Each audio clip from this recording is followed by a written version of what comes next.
Hello and welcome to episode 71 of the HamCorp training manual.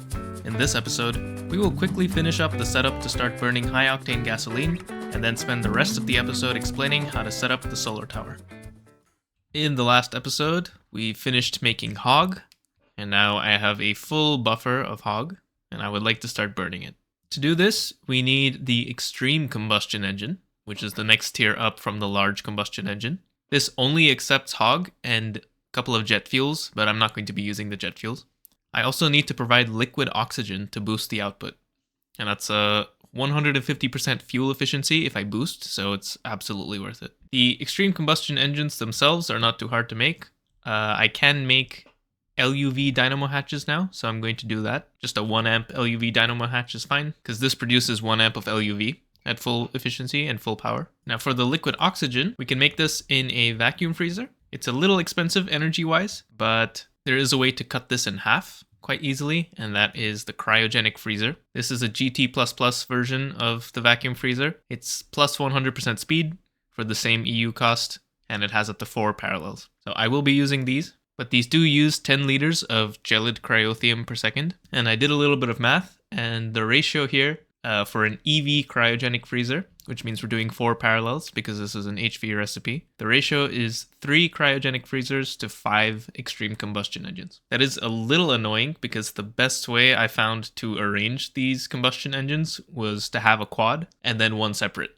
So really the ratio is more like 20 to 12 so that we have a whole number of quad extreme combustion engines. I'm not going to make that many. I think that's a little overkill.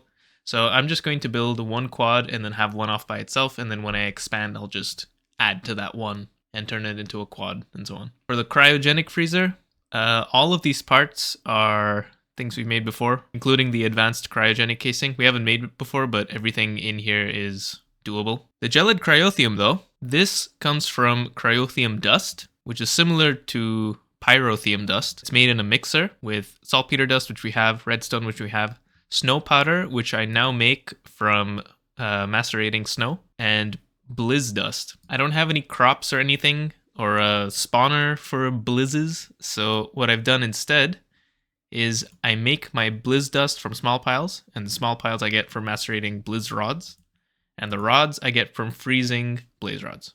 And of course, blaze rods, I have blaze reed, so I have an infinite number of blaze rods. I've taught the recipes to my system, and now I'm going to have these on AutoCraft, and I'm going to have just a set number of cryothium dust sitting in storage. Probably like a stack or so is fine. And then we'll pump those to the cryogenic freezers. While I do this, I think I'll make another set of cryogenic freezers so that I can replace these old vacuum freezers.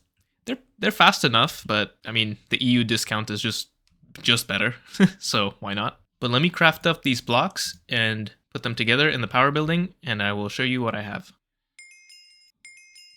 Here are 5 extreme combustion engines. I've set them up exactly the same way that I set up the large combustion engines. The only difference is they're extreme. Well, there is another difference, actually, and that is that these need liquid oxygen, which I mentioned before, and that we make here, these cryogenic freezers. I kind of like the sound these make and the way they smell. So in total, I'm close to something like 30 amps of LUV across my entire base. I'm pretty happy with that, especially because I have the cetane boosted diesel, I have the nitrobenzene, and I have the hog to just expand these even more. But there is one more thing I want to make, and I don't think it's done very often, at least not that I know of. But I want to make the solar tower. This is a pretty big multi. This is the smallest size. This is the full size one, and each ring that you add increases the power output. However, it's not as simple as plugging in a wire and you get power out.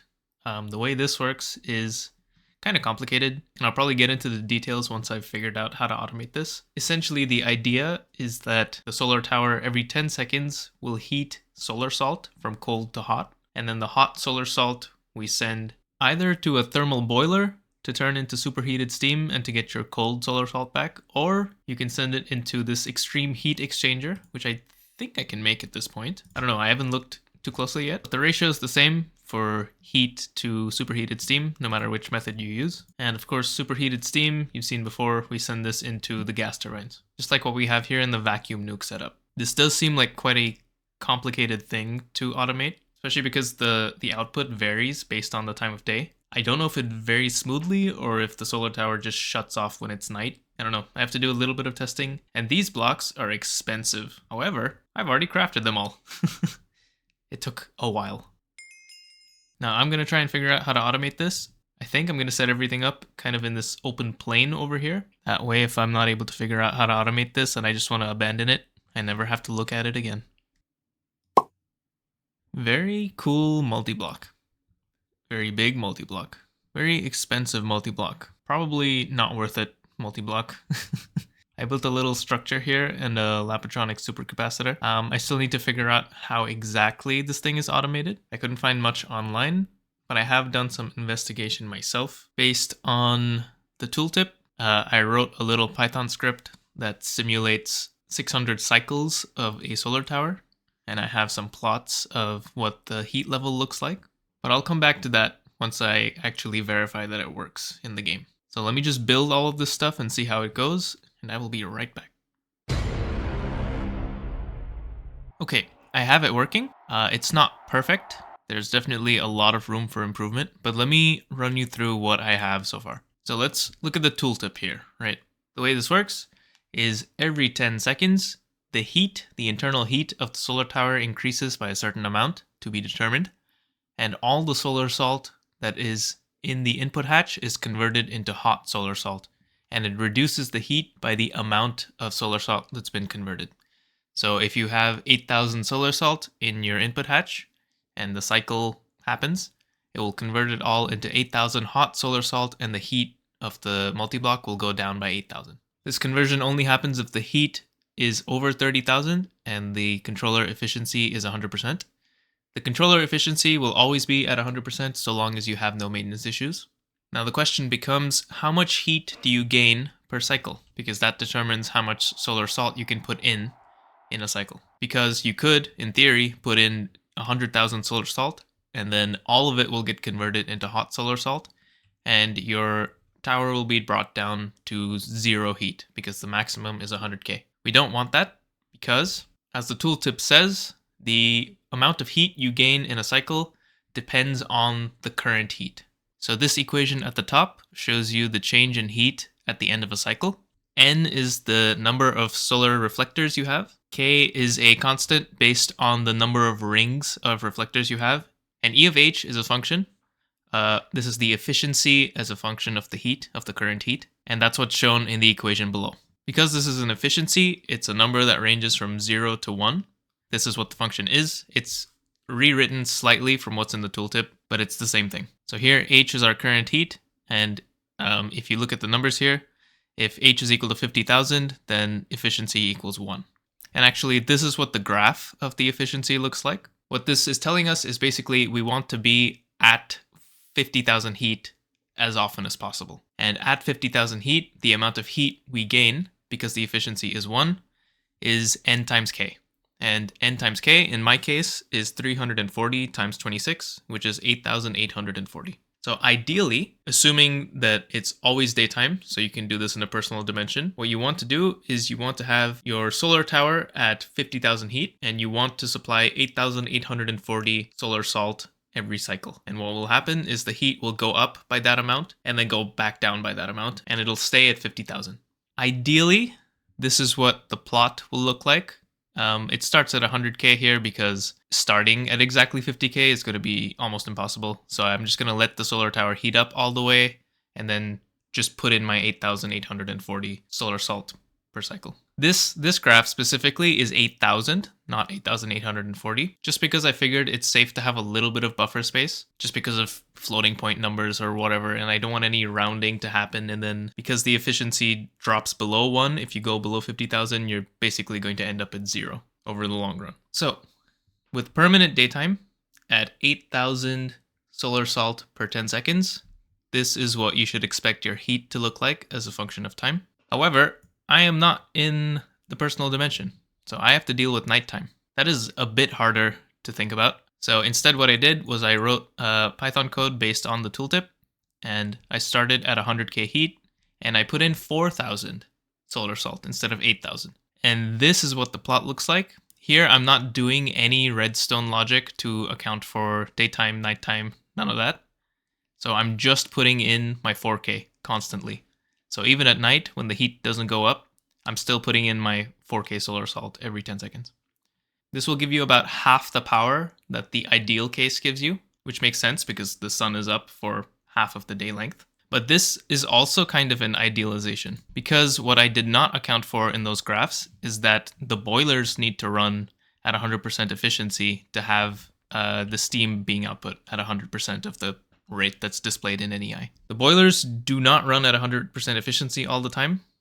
These are one of those machines that starts at 0% and slowly ramps up to 100% and then stays there as long as it's running. And then it drops instantly back down to 0 as soon as it stops running. So that has changed things a little bit. What I've done here is I've decided to go with 5,000 solar salt. As long as I don't exceed 8,840, I'm never going to have a case where I start at 100K heat and then I end up at 0 heat and then everything breaks. That's just not going to happen. I'm not providing enough solar salt to go below that 50K threshold. As you can see, I do have a daylight sensor here, and there's a redstone conduit here. You can't see it, but it's here. And this ender conduit is on only when the redstone is on, and the redstone is only on when it's daytime. So I've kind of combined both things. I do have a little bit of redstone logic so that this only activates during the day. And I had to go with 5,000 solar salt instead of 4,000 because 4,000 is not enough to keep these going at 100% efficiency. So with 5,000 solar salt, 4 thermal boilers will keep going at 100% efficiency through the day, and that is able to power 4 1/6 turbines. The fluid regulator is set to 1/6 of the regular rate. So here it's 800, but for the other 4 turbines, it's 4,800. And this setup works. So you can see what the heat is in the solar tower by scanning the controller block at the top. And here it says the internal heat level is 54,098. So that is a little close to being pushed over the 50K threshold. So I think what I'm going to do for this daylight sensor is, instead of directly turning on the conduit here, I'm instead going to add maybe like a 30-second delay when this daylight sensor turns on. That way the heat has a little bit of time to go above 55,000, and then there's basically no chance of this going down. And actually, I'm just now noticing another issue. The daylight sensor turns on even though it's not actually day. It's part of the dawn cycle, and the daylight sensor has turned on. But I don't think the solar tower is producing heat yet. Yeah, it's not. This is just going down. So that's a problem. So I'm going to have to add a longer delay. I think I'll add a 1.5-minute delay, or maybe 2-minute delay for the daylight sensor before the signal reaches the conduit. And hopefully that will allow this to keep going. All my fluid routing is done with Applied Energistics, using storage buses, using ME output hatches. Oh, here, by the way, I used an ME output hatch with a 4K fluid cell because you need a lot of storage for the superheated steam. This fills up really fast. And if this fills up too fast, actually, the thermal boiler shuts off. So you do need a pretty large buffer. Pretty complicated, but the benefit here is this is a one-time cost. It's a high cost, don't get me wrong, but this just produces up to 2 amps of LUV. On average, it'll produce 1 amp of LUV because of daytime, nighttime. But if you set this up in a personal dimension, it should be just a flat little bit more than 2 amps of LUV constantly, which is very nice. And I think you could maybe even build this in late EV. I'm not totally sure. It's either late EV or early IV that you can build this. And at that point, 2 amps of LUV is quite a bit. So here I have what I think is a working setup. I have 5 repeaters in a row, all set to the maximum of 256 ticks. Each one of these is 12.8 seconds of delay. So in total, this is a bit more than a minute. It's a little tough to tell if this is going to work forever because it seems like there's a desync between when the daylight sensor turns on and off and when the solar tower turns on and off. They both have different thresholds of what they call daytime. So that makes this a bit harder. Hopefully this works for a while. Otherwise, worst case, you could have a timer and basically just set it up so that the timer flips an RS latch. There's a 10-minute delay, and then you turn it off. And then another 10-minute delay, and then you turn it on. Something like that. I'm going to run with this for a bit and see how it works. My advice for you is to skip this daylight sensor thing. Go with 8,000 liters of solar salt and just set this up in a personal dimension so that it's daytime all the time and you don't even have to think about this. Thank you for watching this episode of the HamCorp Training Manual. In the next episode, we will look at a new way to transport power around the base, the Tesla Tower. HamCorp Research and Development assures me that this is a much more easily scalable solution than running through the maintenance tunnels every few voltage tiers and replacing the cables. See you next time.